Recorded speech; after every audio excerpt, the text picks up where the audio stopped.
What I learned is that what I was lacking is that the mindset. As a Marine, we had to learn how to be resourceful because we were lacking those resources. So when I first started real estate investing, I was lacking the funds, but I wasn't lacking the resourcefulness that I learned from the Marine Corps. So once I dived in deep and really figured out how to be able to be a creative finance investor, that's when my career really took off. What's up, y'all? You're listening to the CarrotCast podcast, the podcast with a funny name, but a big mission. We help thousands of real estate investors and agents grow rock solid mindsets, do better marketing so that you can build a business of freedom and impact. I'm your host, Trevor Mock. Let's dive into today's episode. What's up, y'all? So right before I hit record, I was reading some notes for this podcast. I'm really excited about this episode. Have not a former, a CarrotCamp alumni turned two-time Carrot Camper here in about 3 to 4 weeks, coming out for a second one. But in the notes I was reading, we got to laughing about it, and it read I'm going to go read it again. It was Chasing Pirates awarded me my highest medal, and guys, this is an amazing person who served our country, who has amazing, crazy experiences that most of us could never dream of experiencing. But he's been able to scale up his real estate business in crazy ways. When he was at the last Carrot Camp, walking through what he'd done in the most humble way possible, just like most humble guy ever. We're looking at this going, that guy is absolutely crushing it. And he's coming on the CarrotCast for the first time to walk through what's transformed since then, where he's really scaling things up in a bigger way. Excuse me. Note to self, do not eat protein bar right before going on a podcast. So I want to welcome on to the podcast, Mr. Velney. Dude, welcome on to the CarrotCast finally. We had a chance to meet about 6-7 months ago, and you are on the CarrotCast for the first time, dude. So welcome on. Thank you. I appreciate you guys having me. I appreciate everything your team does. So why don't you introduce yourself to the crowd? Because I know we've had a chance to connect for a couple of days, but who are you? Where are you from? What's your current business look like? Let's kind of start there to give people context. And then we're going to dive into your background, because your background, number one, there's so many lessons we can all learn from your background. Then we're going to go into what are you doing in real estate?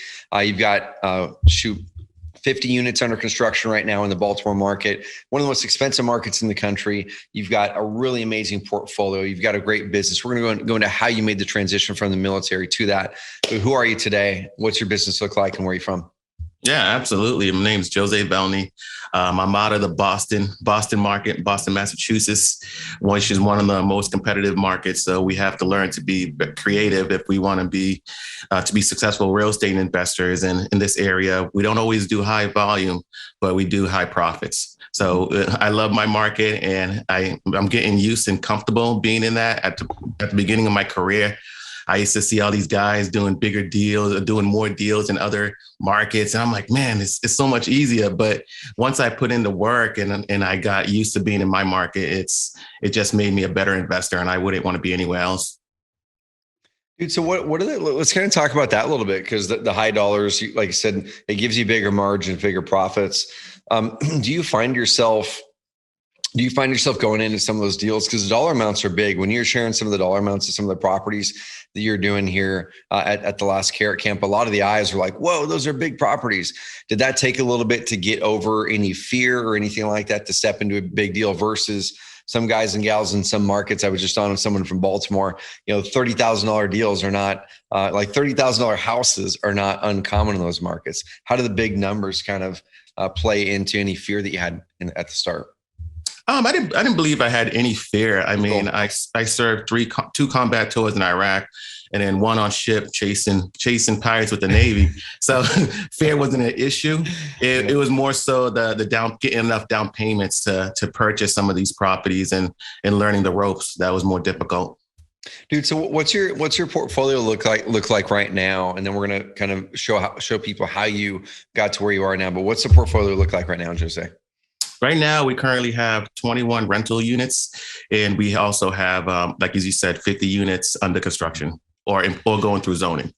And so in a market like Baltimore, what does a rental unit look like? Is it a standalone house? Is it a row house? And kind of what's the average cost for a unit like that in Baltimore? In the city of Boston, we are predominantly a three-family triple decker is usually what we call them. They're right on top of each other.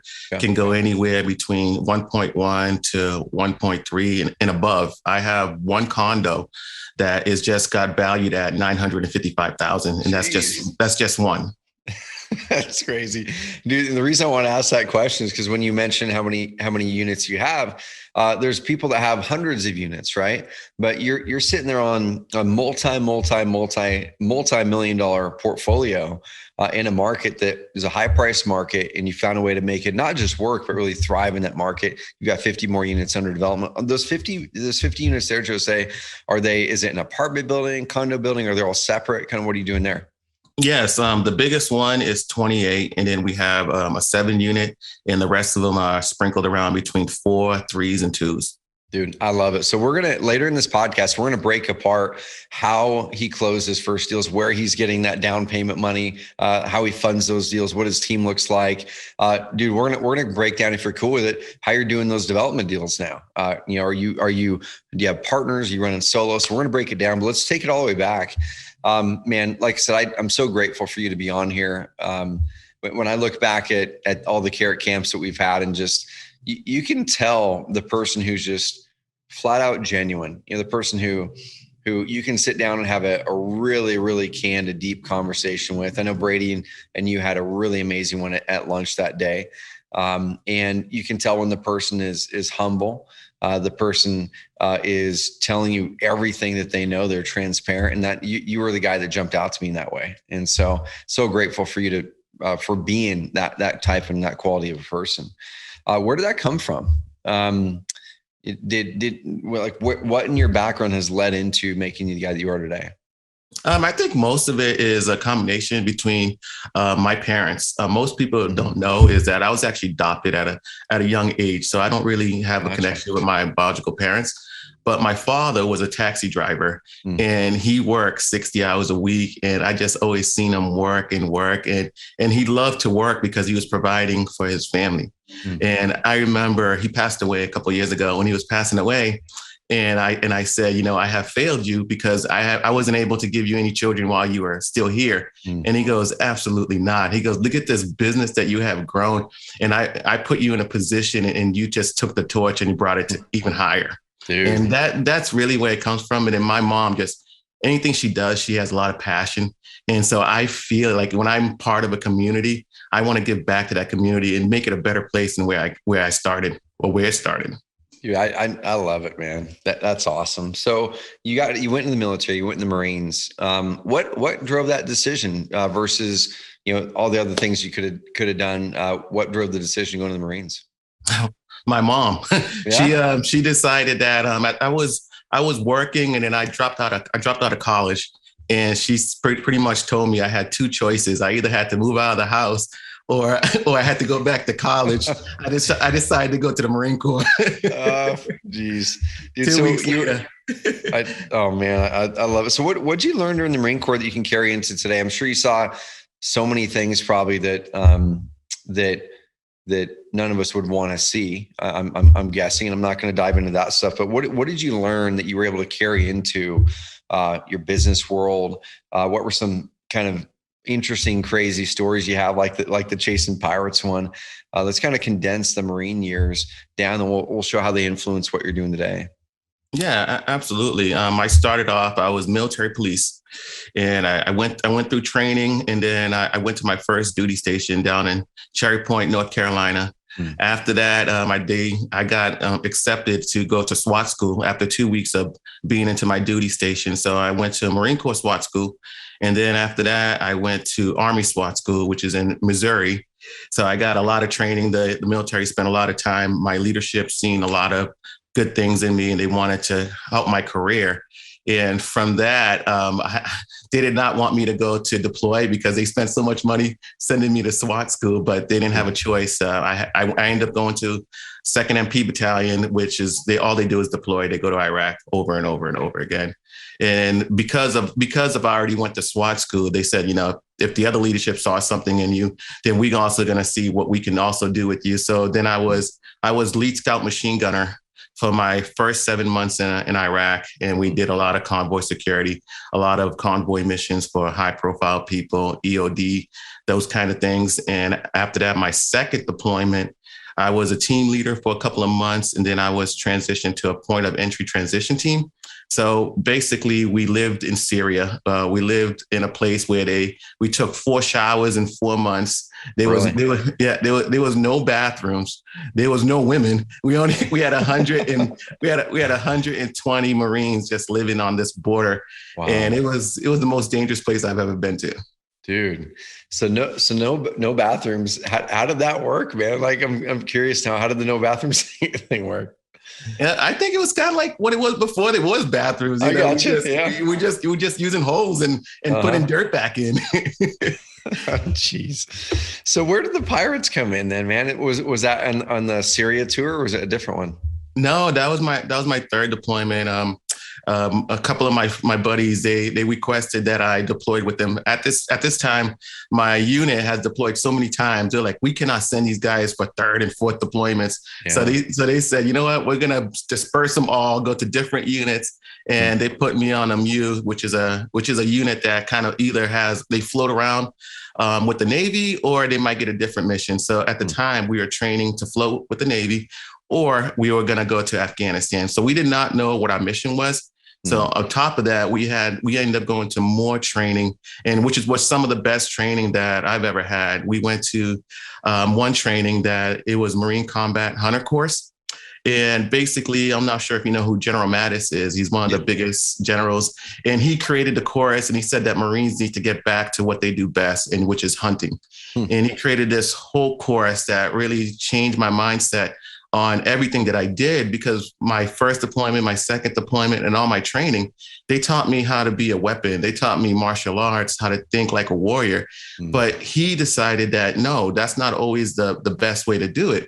So what he was teaching us is more so like body language and understanding how that affects the combat zone, understanding of, these people don't have to speak to us for us to know how they feel, and understanding how, maybe having dinner with one of these guys at like the Taliban or anybody else, it can save lives, and really deep and really go understanding that scenario. One training we were in about 100 yards in the bushes, and we had binoculars on, and they said there's 10 objects and you have to find them all. And I'm like, I don't see anything. This is impossible.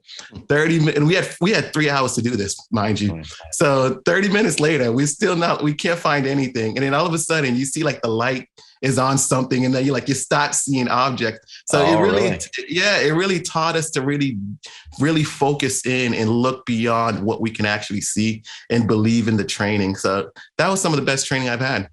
Dude, that's fascinating right there. So were those objects were they hidden, or they were just like give me an example of one of those objects if you remember one? Yeah, it would be like a radio antenna. Okay. Like a black wire, and what you will see is that you can't. It's because the background is green and brown. You really can't see it. But once the sun hits it at a certain area, you can see it. You can start seeing the different objects. So they wasn't setting you up to fail. They were setting you up so that you can see beyond. Gotcha. That is cool, man. That is cool. So, dude, let's make the transition now from the military. You got out and you had these amazing lessons. You led some teams. You mentioned you had that amazing training. And this is one thing I've talked with many Carrot members who were either in the military when they were using Carrot. There was a gentleman who was deployed, and he was actually wholesaling houses in Florida. And we would be messaging back and forth. And he's like, I'm doing everything I can there from deployment, which was really crazy. But a lot of people that I even know people here locally that struggle to reacclimate to a civilian lifestyle and figure out how to then deploy those skills. And so when you got out, where did real estate come into the story? So as soon as I got out, I joined the fire department, my local fire department, which I served for 12 years. I'm retired now. And through that process, I rented out when I first got back, and I decided that I wanted to purchase a house, because I had a big H2 Hummer, and I had nowhere to park during snowstorms. And I was complaining, and a friend of mine says, well, you know the rules. Whoever has the gold makes the rules. And I said, are you saying I should buy a house? He goes, not exactly, but that's how I interpret it. So from that day, I decided, you know what, I'm going to do everything I can to purchase a house. So I went as far as moving out of my apartment and going to a different apartment so I can save $400 a month. I decided to go to every real estate course or every real estate meetup, everything that I could go to learn as much as I can. And just through that process, I really understood what I wanted and understood. And there was a lot of firefighters too that had multiple properties. And I would just keep asking questions until they shut the door. And then I'd ask them questions again the next day and just really focus in on it. But long story short, what I was able to do is I purchased my first property, which was in 2010 at $450,000. I figured with a first-time home buyer's loan, I could put down 3.5%. And then I figured I needed some closing costs. I said I needed about 20,000.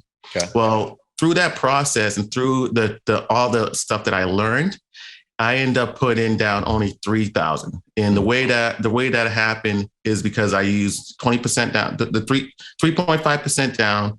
I got the city to pay 5,000 towards my closing, the attorney to pay 5,000 towards my closing. At the time, the president, Barack Obama, had 8,000 grants for veterans. So I also applied that. And today that property is worth 1.1 and I still hold it in my rental portfolio. That is crazy. That's a way cool story. So you got the first property in place, rental property, or did you live in that one? I lived in it for 6 years. Okay. And then I eventually moved out. But what I learned is that what I was lacking is that the mindset, because I was like, you know what, in the Marine Corps, I remember being in Iraq and I looked at all these Army guys and they had all this new gear. They had all the new weapons. And I was like, wait a minute, what's going on here? So as a Marine, we had to learn how to be resourceful because we were lacking those resources. So when I first started real estate investing, I was lacking the funds, but I wasn't lacking the resourcefulness that I learned from the Marine Corps. So once I dived in deep and really figured out how to be able to be a creative finance investor, that's when my career really took off.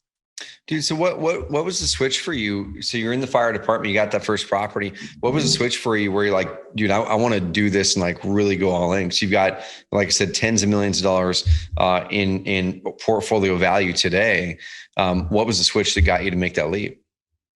It was over time. It was just year after year. Like when after 3 years of being in the fire service, I got promoted to lieutenant. You know, I was enjoying that position, learning in that position, but I was still doing real estate because my area was so expensive. I decided that I was going to stop buying in Western Mass. So I built out my Western Mass portfolio up to 30 units. And then I slowly sold them all so I can just be focused in Boston. Today, I have a 6 mile rule. I only buy from 6 miles from my front door.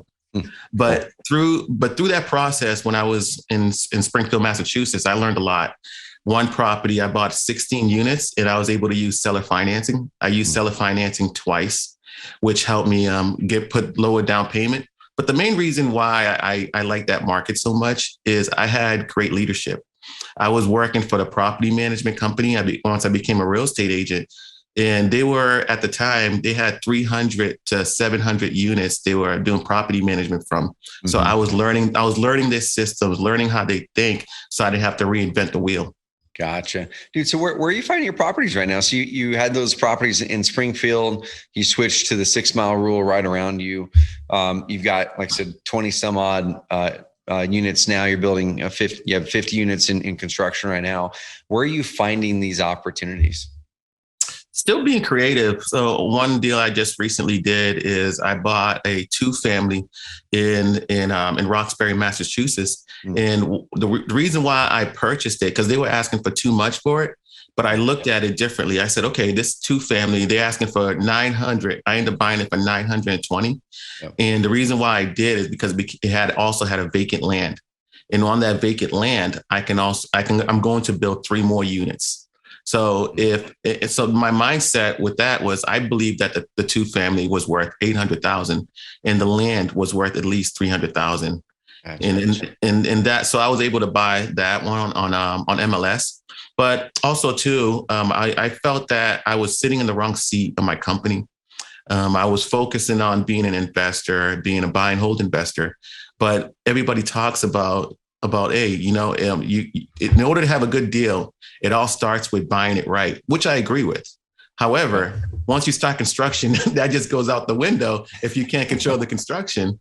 Yep. And I said, I could find another one of me. I could find another person that can do that side of the business. It was harder to find the contractor. So I flipped the script and I went to the construction side. And at the beginning, it was not easy at all. I have my degree now in construction management. I have my license in construction. And that's really what took my company off is now I really don't have to do aggressive marketing because a lot of agents bring me deals because I'm not their competition. I'm in a different, I'm in a different seat. As you know, I still always use, I use Carrot too. Carrot has been phenomenal, great for credibility. Like when I go to sellers' houses and they said, hey, they start asking me questions like, hey, I thank you for your service in the Marine Corps, and they know the whole bio. So it really shows. It really shows that they really do focus, even if it's mail marketing, they really do focus on your website, and your credibility it goes a long way. Yeah, Jose, I'm glad you brought that up because it's such a big point. And a lot of people, I think, discount that fact with the online side of things. They think, well, if I'm not going to do PPC or SEO or whatever, what's the value of it? Or I'll talk to people who say, man, all my deals come from offline. I don't need that. And in today's day and age, like you're mentioning, direct mail, cold calling, whatever the heck it is, they're going to Google something on there. It could be your phone number, it could be your name, and whatever the heck is on that site is what is going to build that credibility profile and trust in their mind. And I love that you put in, I've got your site pulled up here. I love that you put in your story, put in a picture. You're not afraid to tell people who you are and why you do what you do, which I'm sure creates some great conversations, like you mentioned. Which is cool. So, dude, the shift that you made in your role, so you had to start building that team. I know when you got here at CarrotCamp, we talked about the team. We talked about that was like the big theme at CarrotCamp with a lot of people. Like, how do I build my team and what do I need to do? So, what does that look like for you right now? What does your team consist of? Whether it's employees or team members who are specialists in their roles that are not an employee. What's that team look like for you right now? When I first got to CarrotCamp, I knew the biggest thing I needed, the biggest takeaway I needed was to understand how to hire. And I was very slow to hire because I wanted to build the culture because I didn't want to grow it too fast and then have the wrong culture. I didn't have to fire and start all over again. But I have hired, I call her my operations manager, and I'm slowly giving her more and more tasks. And I love the work that she does for me because she's like, you're not good at this. I'll take care of this. And that's when I knew I had the right person. And I'm to the point now, I'm really handing off the property management side of the business, a lot of that stuff. And now I can really focus on the construction. Mm-hmm. Besides her, I also work with a lot of attorneys. I work with a lot of engineers, architects, and they are all part of my team because without them, I can't do what I do. And it's very similar to what we were talking about on my third deployment when we were chasing pirates. We had a great task force, and unfortunately the Coast Guards always everybody always look at them like they're the bottom of the food chain. But honestly, they were the best resource that we had when we were chasing pirates. And the reason why is because they've been chasing pirates in Miami for years, right? They're looking for all these guys with drugs. So it was no different. They already had the blueprint. So we just flew them in and say, hey, what are you guys doing? And how can we do the same thing? We had a task force. We had Marines, we had recon Marines, we had Navy SEALs over there with us. We had intel guys, we had negotiators. We had a great task force. And dude, in my notes, that's where the sympathy and empathy comes up, right? Where, Brady on my team, he was hopping on with you. And one of the cool notes in here says, when we chased pirates, we understood why they were kidnapping people and ships. They also understood we had a job to do.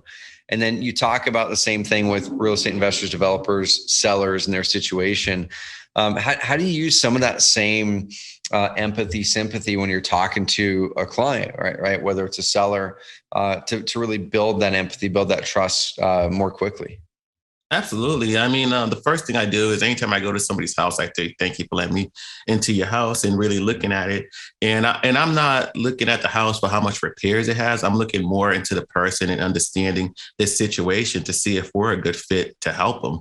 You know, a great line somebody once told me is, I don't mind helping you out, but I don't want to get in the quicksand for you. You know, that's a good one. I never heard that one. That's good. So that's really not going to work. But just really understanding of, if you can't solve the problem, do you have a team member or somebody else that can help solve the problem? And that comes back forward, you know, so much. Like if you help somebody, they might be like, oh, he helped me then, or you know, I listened to one podcast and they were talking about the peanut butter rule. And he's like, I'm very nice to everybody I meet because I never know who I'm going to bump into at the supermarket. And I want to make sure I can go into the supermarket. And now it translates even more for me as a real estate developer, because, you know, when I'm talking to the community, I'm trying to explain to them why I'm trying to build this, but I'm also listening to, you know, why they don't want me to build it, or how can we work together to make everybody happy. So I love that, man. So Jose, question for you. I got a couple things. I want to dive into CarrotCamp a little bit because I'm always looking for feedback and how we can improve. And we must have done something right because you're coming out for number two times in a row. So we're going to dive into that. But what are your goals now moving forward? Because when you were here, like I said, everyone was really impressed with what you had already done. And there's always the question with ambitious people: when is enough enough? What is it a number? Is it a impact? You know, what is it? So let's dive into that for you. What are you going for? What's next? Yeah, I used to focus on, okay, how many units can I have? How big can I grow this? But now it's becoming, like you said, what impact can you make? You know, what impact can you make in your community? You know, can you educate other people to do what you do? And so you can just grow it out, your business, and grow out the community. Because, you know, unfortunately, in an area like Boston, there's still houses that still need a lot of work, and people don't know the right way to do it, or they inherited the house and they don't know who's a good contractor. One reason why I became a contractor was because I lost money to a contractor because I didn't have a contract. You know, so learning those things and trying to help other people so they don't make the same mistakes that I made. But it's just now is really trying to get my company into to its full potential. I'm here for a reason, and I want to be a beacon of possibility. So, dude, let's dive into that. I love it. So, the impact you want to make there in Boston. You mentioned you want to be a beacon of possibility. That's one of my favorite core values. That Carrot, be a beacon of positivity and possibility. Let's kind of cast it out 10 years, Jose. So 10 years from now, you know, you've executed well in the business. You've made a huge impact that you want to make. What does that look like in your community for you? If you were to go, man, I'm so proud of the impact that we've made. What does that look like? For me, I think it's going to be similar to some of the people that I've been fortunate enough to connect with, as far as people really mentoring me of how to get to the next level. So perfect world, I could work, let's say 70% or 60% in my company, and possibly do also mentorship of people coming up that are younger than me and say, you know what, 20% of my business is dedicated to leaving my door open to someone that might need that extra time, or might want to figure out how to better their business. And, you know, I remember when I graduated college, in one of the biggest construction companies, I was trying to reach out to them for the last 6 months. And I finally got to connect with them. And that was like one of the most powerful hour and a half that I've ever had in my life. And you can't put a dollar sign on that, because when you think about his value, I'm like, his value is probably like 500 to 1,000 an hour. And he was able to provide that for me. My partner that I have now on the 28 units, and I met him maybe five years ago, and I asked him, I said, how do I get to where you are? And he told me, well, go to Wentworth, go to school, get your construction license, get your degree, and that's how you do it. And I said, okay. So I went, I got my degree, I bumped into him at a barbecue. And I said, hey, I got my degree. Oh, no kidding. And he started laughing about it. He was asking me about the classes and what did I learn. And then 3 days later, he calls me and goes, hey, how would you like to build 28 units with me? That is cool, man. Dude, I bet there was a shred of him when he said that. He's probably said that to several other people. No one actually took action on it, right? He's That's probably exactly like, oh, the guy's going to be like the other ones and not take action on it. But yeah. That's exactly what he said. He goes, because you take action, I'm gonna try to better you and try to better your business. And that's really the focus of some of the partners that I have. Most of my partners are 20, 30 years older than me.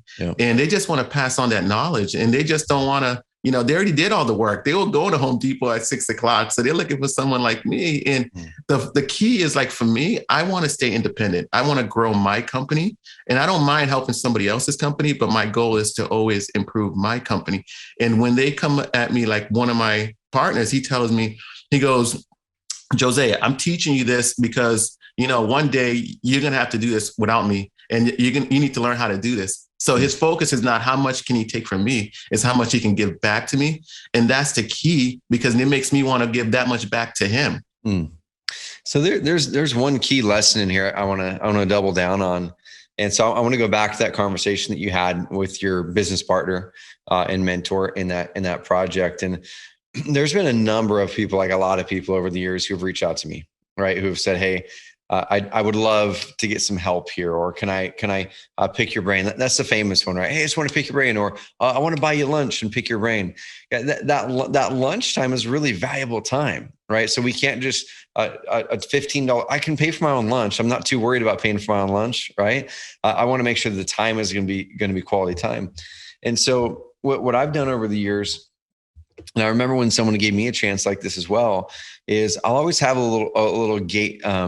Kind of a gatekeeper task. It's usually a book, right? If someone says, hey, I'd really love to I say, hey, you know what? Read this book. And then once you have that book read, pop me back a note on Instagram. That's usually where they hit me up on the 3 things you took away from it. And then we can set up something to call a chat. No one's ever actually followed through on it.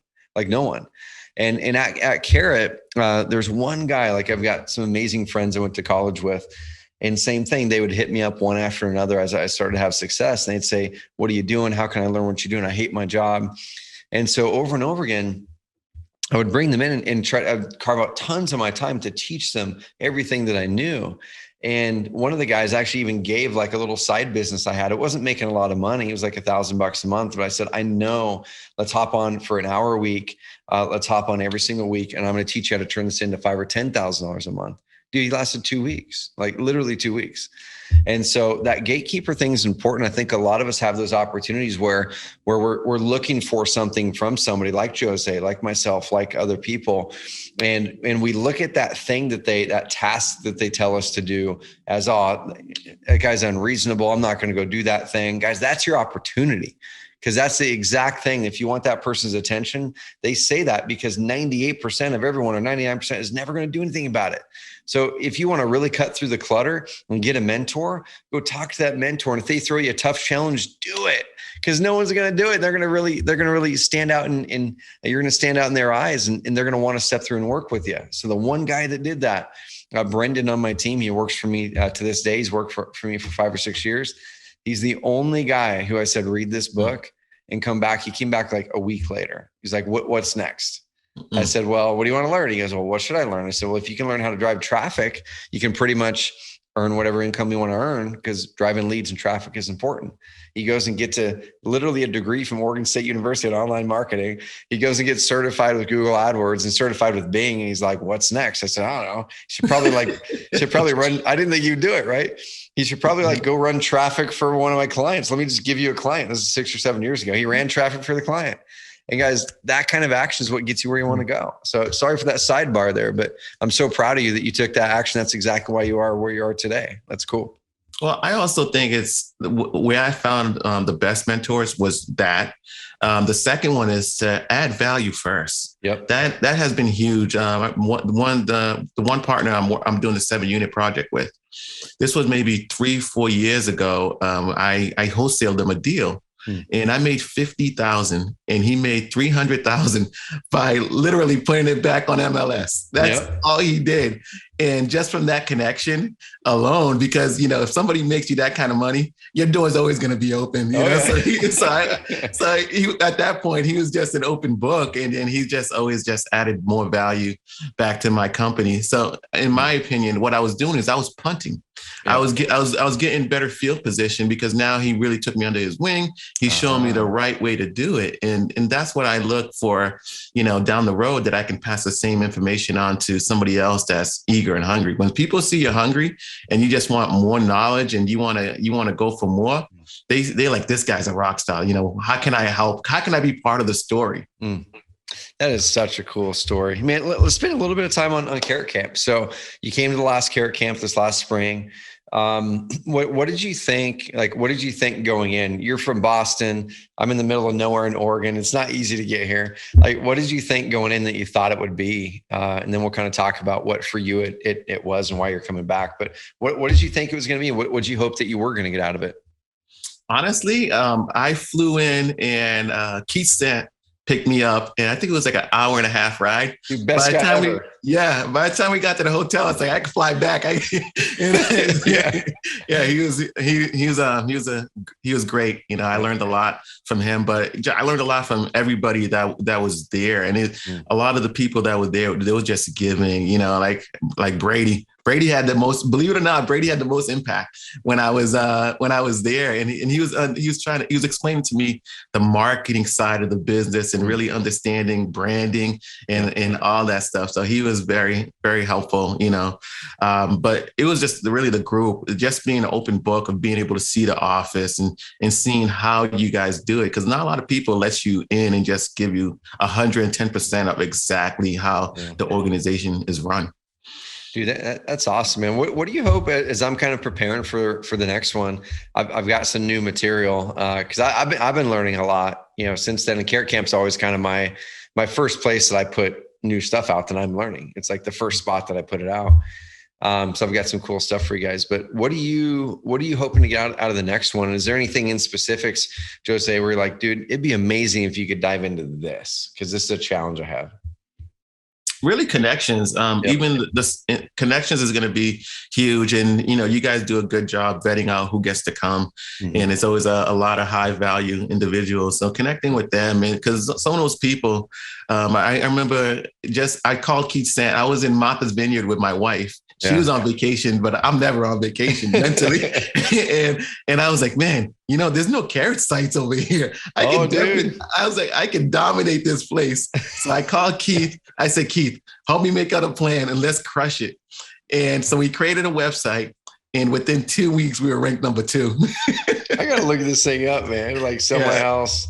Is just Sell My House Fast Martha's Vineyard kind of thing? Yeah. It should be either number 2 or number 3 still. Oh, this is awesome.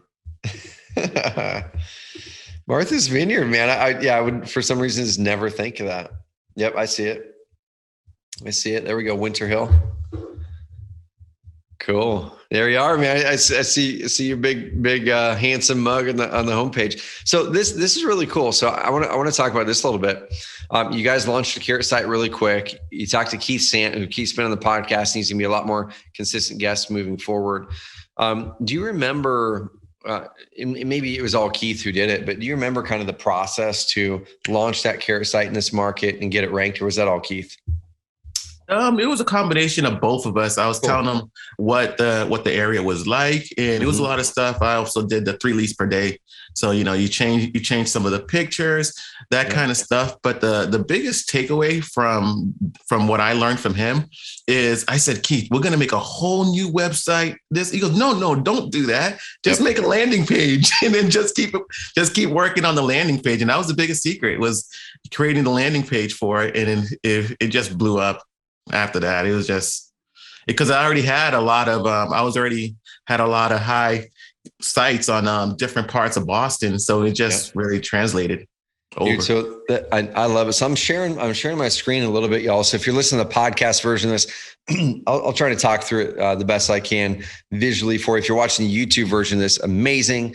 But yeah, I'm showing Josue's website here, Winter Hill Homes. And so you guys are using one of the premium designs, got the big old fat button, works amazing on mobile, updated the background image.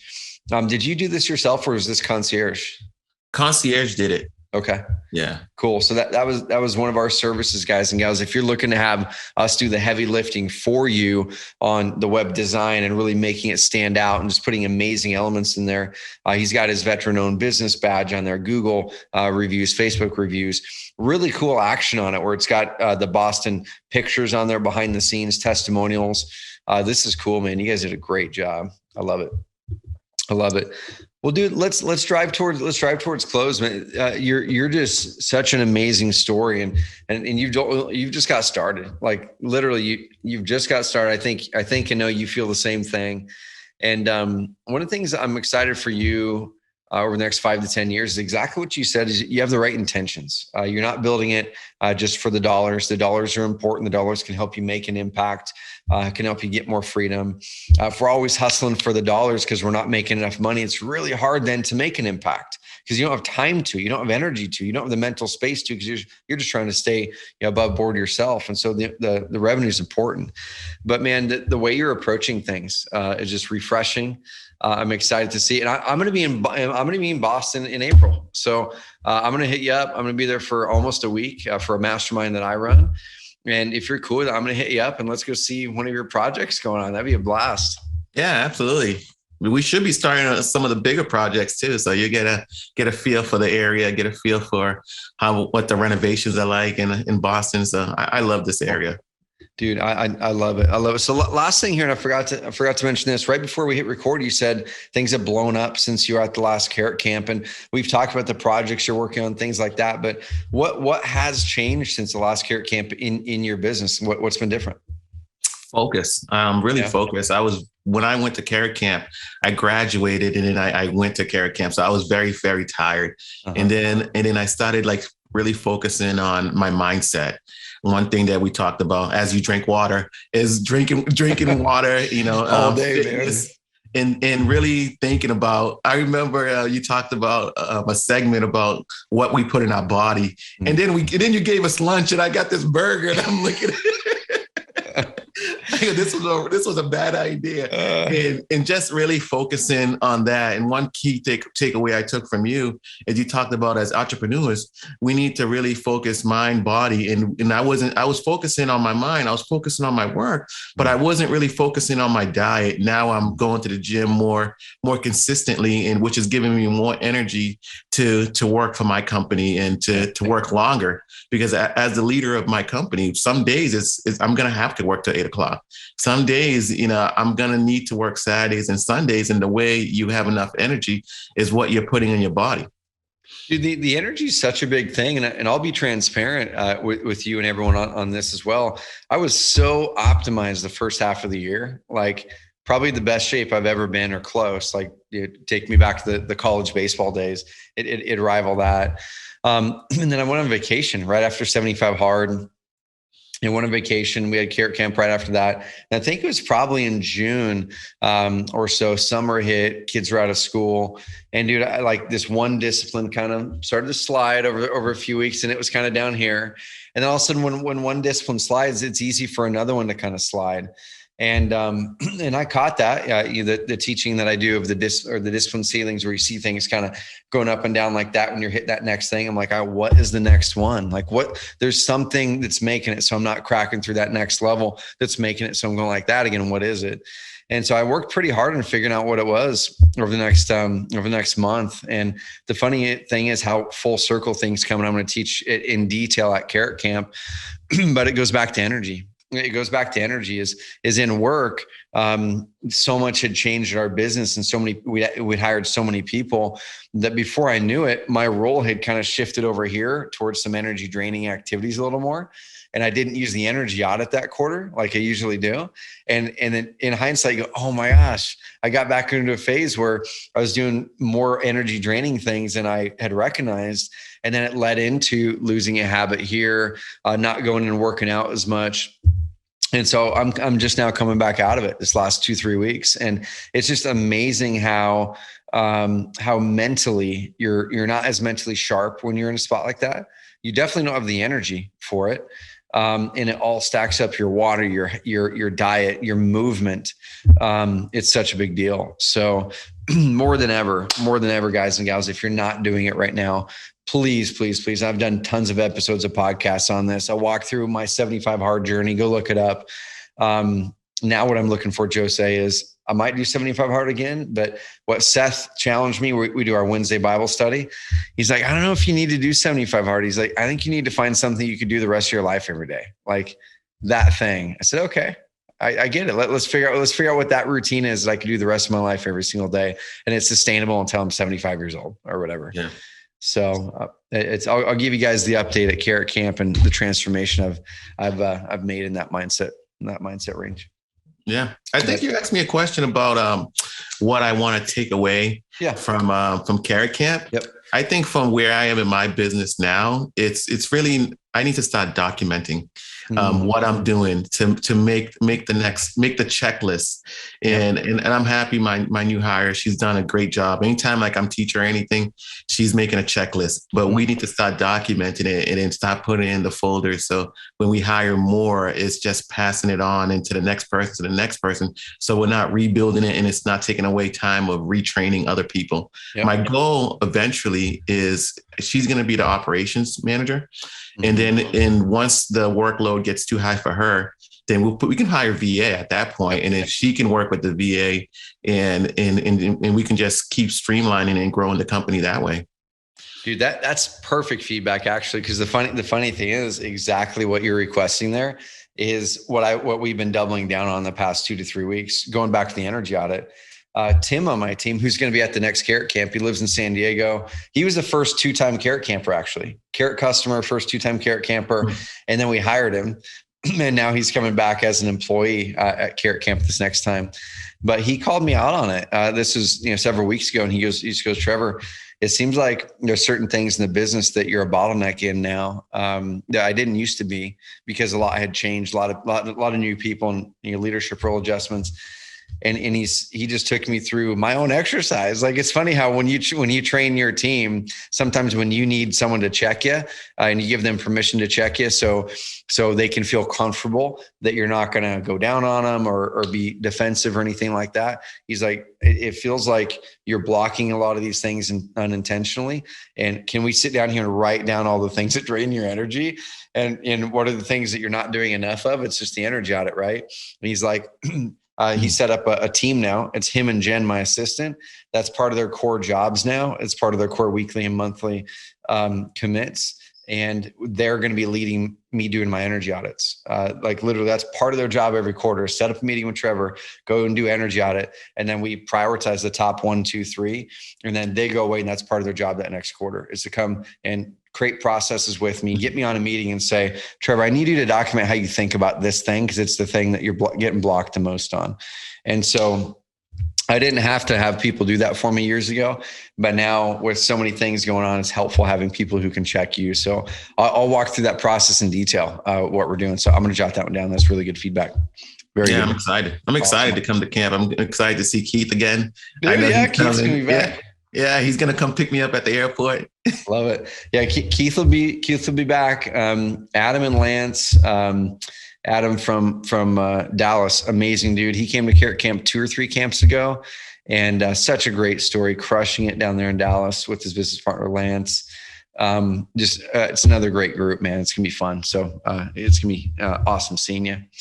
Well, Jose, let's wrap this puppy up. So you're sitting here on a portfolio that you've built slow and steady, worth tens and tens of millions of dollars. You are making an impact, and you are going to continue to make an even greater impact in your community. What for you? You kind of laid out what you're wanting to do with the business. You've laid out, some of the changes you want to make in your work. What for you kind of is that thing that is your ultimate why or your ultimate purpose in the business? You talked about impact. But is there a specific type of impact? Is there a specific why you're thinking about? And I'd love to help you get there. Yeah, absolutely. My biggest why is just creating generational wealth. That I think that's important, and that used to be the biggest why. And then I put another one on top of it. I said, the next level is generational wealth, because I think people always forget about generational knowledge. And I think that is so important. And I was having a conversation with one of my mentors, and I asked him a question about development.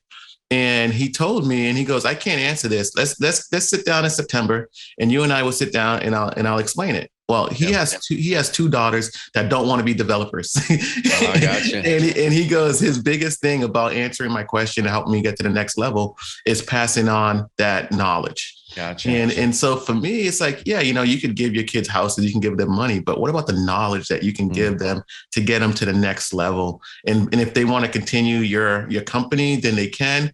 If they want to continue, go somewhere else, you can apply my real estate strategies to anything in business and other avenues of your life to grow personally and mentally and physically. So I feel like my big focus is knowledge and acquiring as much knowledge and being able to pass it down. Because I feel like until you get enough knowledge from different places, it can be like marketing. If you read 10 different marketing books, you know how to approach it in different ways. It makes you become a better teacher, a better leader. Dude, you mind if I give you a little, I love that, buddy. I'm with you on that. Do you mind if I give a little tip into what I do there on the knowledge share? Absolutely. This is a few years ago. So I read a lot of books and talk to a lot of people, and I use Apple Notes a lot. and I created this whole thing called Life Truths, and I'm showing it on the screen right now. And the life truths, like I'll break it down by book. This is from the book War of Art. There's a bunch more books down here, or I've got a bunch that are my own, or a bunch that I learned from other people. And anytime I learn something, like, man, that's something I want to keep with me the rest of my life, and I think it'd be very interesting and valuable for other people too, I added on here.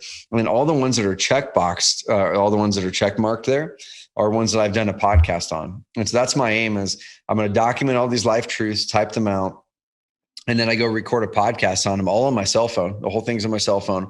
And so that's when you guys hear the Trevor Truck Talks, most of them actually come from this Life Truths list. And so I've got dozens and dozens more that I've not done episodes on yet. And so that's one of the ways I'm passing that knowledge off to my kids, off to other people, is they're going to have this whole chunk of me talking through that knowledge as I'm learning it. That's going to be this archive that they're going to be able to have forever. And so try that, man. It works really well for me, because you can document it while you're recognizing it, and then you can talk through it while you're going through it, and then you can talk through it after you've gone through it to give the extra perspective. And it's just so cool. Absolutely. And that's one thing I'm trying to figure out now, is the best way to do that. Is it on Instagram? Is it on LinkedIn or Facebook? Yeah. And just like really documenting my thoughts and selfishly, so that I can look back a year from now and see how has that changed? How has my mindset changed? Yeah. Do I still feel the same way? Mm-hmm. Dude, just keep it simple for now. I mean, it could literally be you sitting there on a YouTube thing, just talking through, or for me, it was this, right? Just talking through on my cell phone and the voice recorder thing. And you may never publish them, right? Just build up your voice recorder, your voice notes on there, and then upload them to a Google Drive or whatever, if you wanted to, for even if you never plan on publishing it. But if you did want to publish it, don't care at all if there's anyone that listens to it. Like, create a podcast on it, name it whatever the heck you want to name it, and go, I don't care if one person ever listens to this or listens to it anytime next year. I'm doing it for me. I'm doing it to find my voice. I'm doing it to get this out of my head. And the cool thing is, I think you're going to find that there's going to be a lot of people that be very, very interested to hear your journey and really tune in. So just start anything. Keep it simple at the start. Thank you. I appreciate it. Well, dude, I appreciate the time with you. See you in a few weeks. Travel safe out here. And guys and gals, definitely go. Is there anywhere people can follow you or find out more about you? Instagram. My Instagram handle is Jose_Winter_Hill_Homes. Cool. And the Jose part, I'm going to spell it for you guys, because I butchered your name a couple times at CarrotCamp. I'm like, at first, I was trying to make it too fancy at first. I'm like, it must be like Josue or Josue. It's like, no, it's Jose, Josue, Winter Hill Homes, with dashes in between it or underscores in between it. Go find him on IG, y'all. And if you want to meet him, get your butt out to Carrot Camp. I think as of the time we're recording this, we have a spot left. But they should fill up pretty quick. There's with COVID and stuff, there's just a good chunk of people that are kind of unsure again, like they were a year ago or so. We've got one spot left as of the time it's being recorded, so it'll probably be filled. But if you guys go to carrotcamp.com and it's still available, put it in there. But Jose, see you out here in a few weeks. Appreciate you sharing your story. Proud of you, man. And we'll be hanging and grabbing some lunch here shortly. Thank you. I appreciate it. Awesome. Thank you guys and gals for listening. Make sure you guys rate and subscribe this podcast on Apple Podcasts. And if you have not listened or saw the video versions of these, we post a video version of every single one of those episodes on YouTube. So go find us on YouTube. Just look it up, Carrot or Investor Carrot on YouTube, and find us here, guys. Thank you very much. Have an amazing rest of the week.